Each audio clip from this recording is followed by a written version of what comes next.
Flash flooding, a serious threat across much of central and eastern Kentucky. I've got the latest on Defender coming up. Several counties are dealing with problems from heavy rain. We'll show you where flooding is closing roads.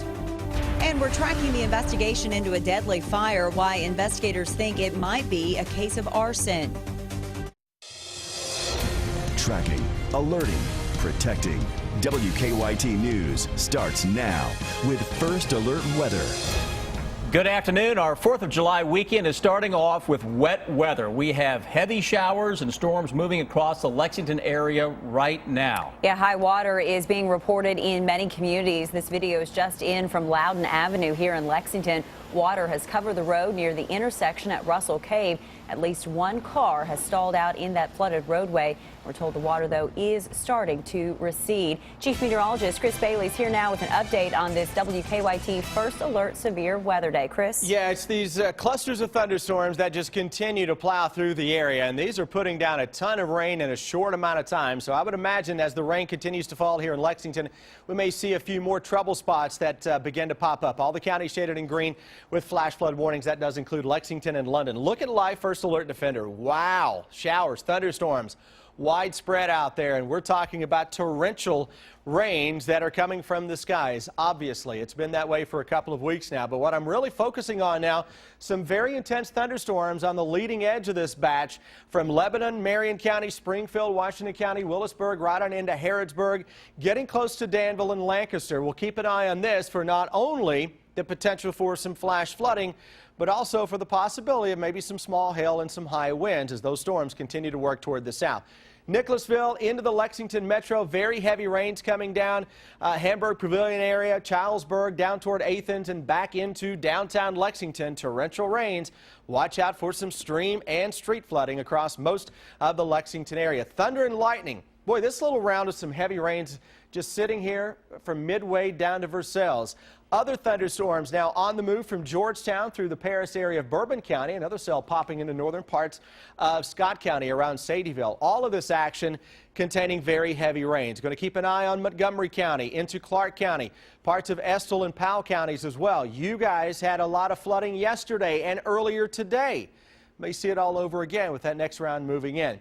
Flash flooding earlier in the day for London and Manchester. A lot of those waters beginning to recede, though we'll keep an eye on what's developing to the west. That's more in the way of showers and thunderstorms. But look at our line coming together with those individual thunderstorms to the south starting to merge with that line, which tells me some very hefty rainfall totals are likely to come from those thunderstorms that are out there, guys, even more so than what we've already been seeing on the day. It's a stormy evening. A lot of this action is going to carry us right on through the evening, maybe into the wee hours of tomorrow morning as well. All right, Chris, thank you. We've certainly been talking about it all day. This heavy rain is causing flooding problems for many people. And one of the hardest hit areas has been Laurel County, where high water has closed some roads down there. WKYT's Sam Smith shows us the situation there in our top story at 4:30. When heavy rain starts to fall, emergency management crews know where to look here in the city and out in the county. Earlier today, a portion of 4th Street here in London was completely covered in water. I tagged along with Emergency Management Director Albert Hale today. He took me out to the Hopper Creek area of the county. There, about 10 inches of water was covering the road and was approaching the bridge over the creek. He says that area is extremely prone to flooding. Overall, there were other flash flooding cases throughout the county, including Kentucky 80 West. He says water today has been rising fast and also has been falling fast. He says there haven't been any reports of water in homes or businesses. He says there hasn't been any need for water rescues either. He says his office will brace for the next round of rain if it comes. We have no way of controlling the weather. In Laurel County, Sam Smith, WKYT. So far, no damage is reported in Laurel County to roads from the flooding. Viewers have been sending us pictures of high water around the area. Here's another view of the flooding in Laurel County. Charlisa Lawson sent us this shot of a flooded road. And Kayla Faulkner posted this picture to our Facebook page. You can see the water, a lot of it, flooding a parking lot there in Clay City. Remember, you can always send us your weather pictures through Facebook or through Twitter. We're always tracking storms on WKYT.com, and you can do that as well. Use an interactive radar to zoom into your neighborhood and download the WKYT News and Radar apps to keep up with the weather when you're on the go. And share your pictures and video with us. Email them to eyewitness@WKYT.com or use the hashtag KYWeather. Police have identified a woman involved in a Lexington meth bust. Officers arrested 31-year-old Shannon Kazee yesterday on Crosby Drive. Police had to shut down that road for hours while a hazmat team decontaminated 4 people and a dog inside a duplex. Kazee has been charged with manufacturing meth.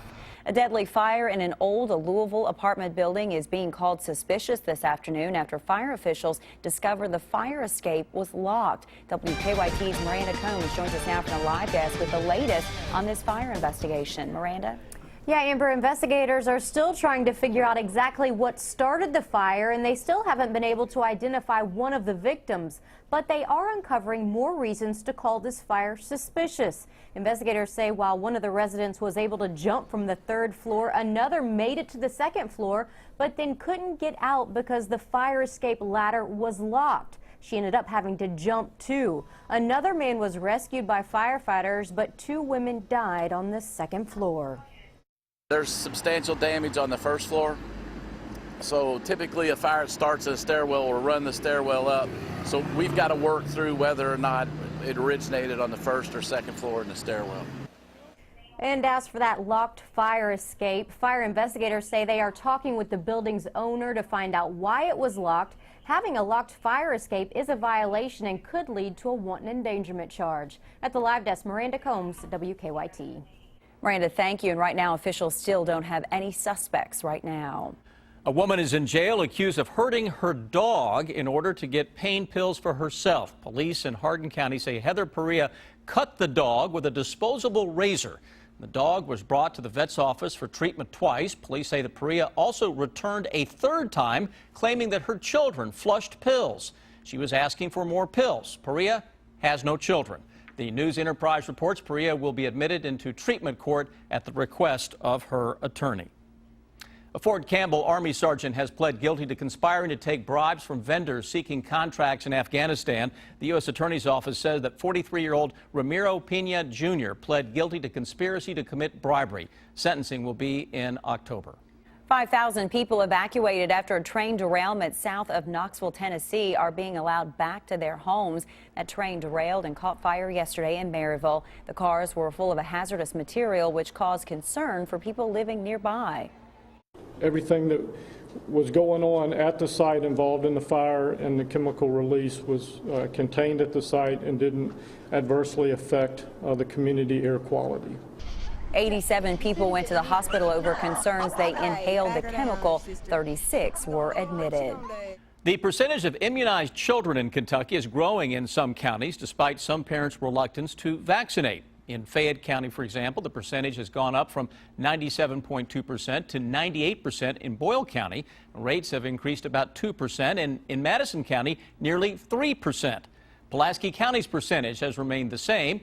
Kentucky parents can get an exemption for medical and religious reasons, but not for philosophical ones. If you don't vaccinate your child, then they might catch an illness and then spread it to others. Not everybody can be fully vaccinated until they reach a certain age. Some children have health conditions that prevent them from getting certain vaccines at certain times. Kentucky parents can get an exemption for medical and religious reasons, but not again for philosophical ones.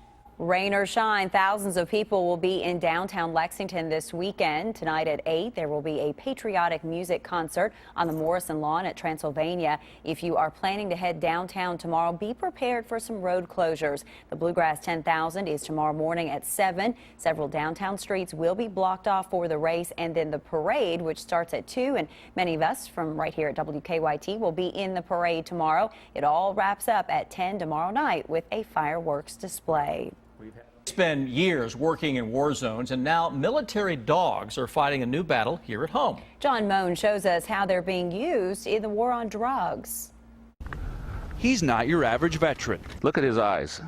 This is what they live for. Axel, the German Shepherd, spent 3 years in Afghanistan, sniffing out drugs and helping on search and rescue missions. And basically I get out of his way and watch him do his craft.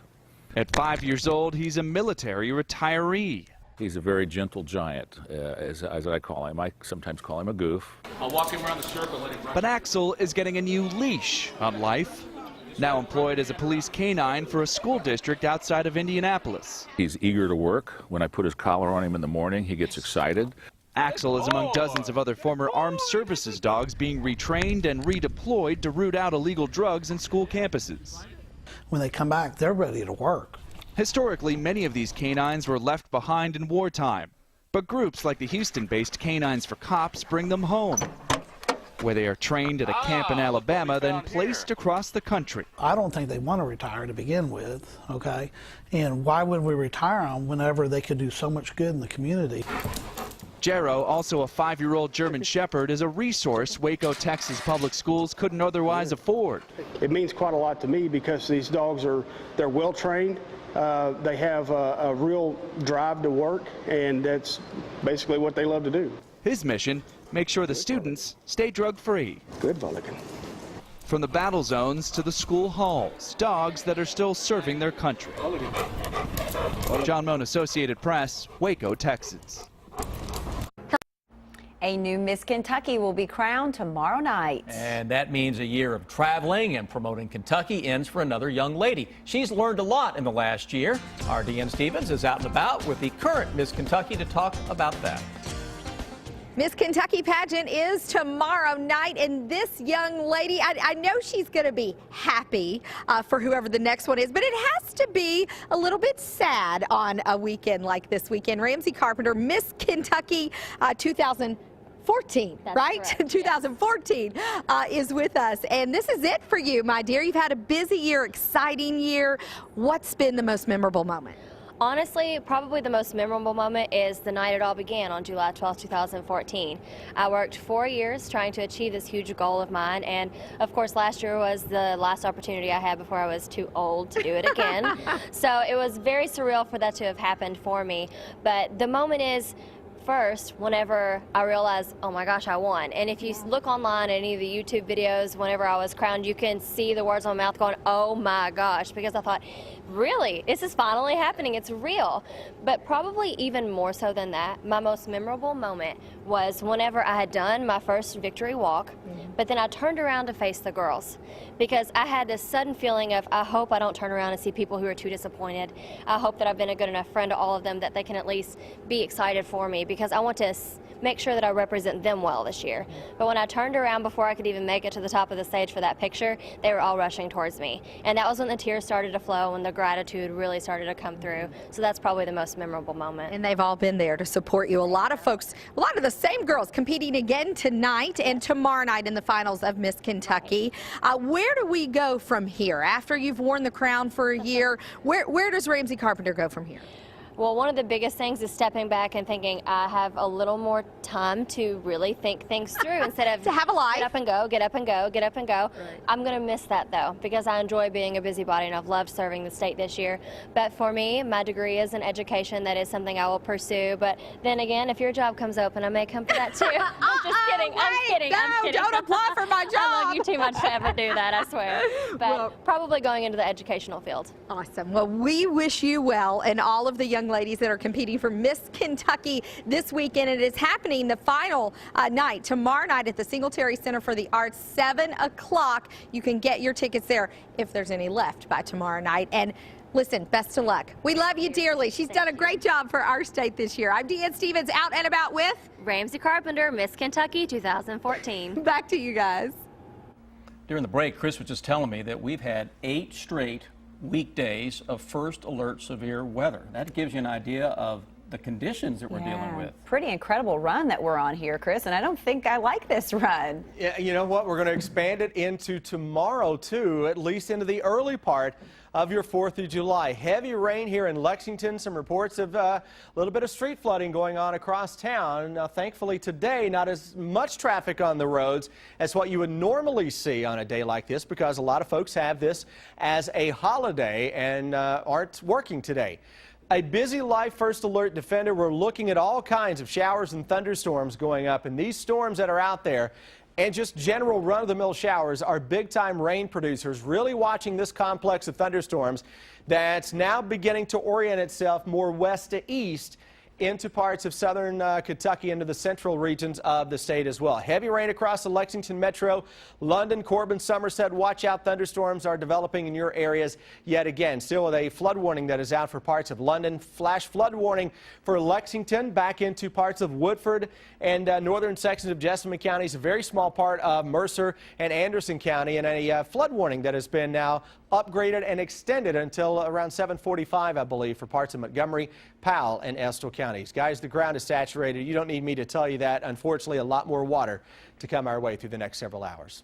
All right, thank you, Chris. An impressive light show and a turtle's eye view of the sea. It's pretty cool. It is the video that will have you talking. Take a look at this. A Skycam captured these brilliant lightning strikes in Fresno, California. While the lightning is cool to watch, it did cause a few problems. One bolt hit a transformer and knocked out power, while another caused a palm tree to fall on a house. Fortunately, no injuries were reported from the storm. You knew it was a matter of time before somebody did this. Take a look at what happens when you put a GoPro camera on a turtle. The World Wildlife Fund for Nature recently released video of a turtle eyes view of Australia's Great Barrier Reef. It's home to almost 6,000 species. The video intends to raise awareness about the importance of protecting the reef. And this high school football recruit with the most college offers revealed his college choice in a very unique way. He pulled an 8-ton bus. Orlando, Florida's Parker Boudreaux is 17 years old, but he's already 6'4", 287 pounds. He made it official with this awesome video revealing that he is committing to Notre Dame. Pretty cool. Looks like he belongs in college. Yeah, he should be playing football somewhere. Yes, UK, but that's not going to happen. All right, as we've been telling you, a lot going on with the weather. We're going to check in coming up on WKYT at 5 with Chris and Jim next.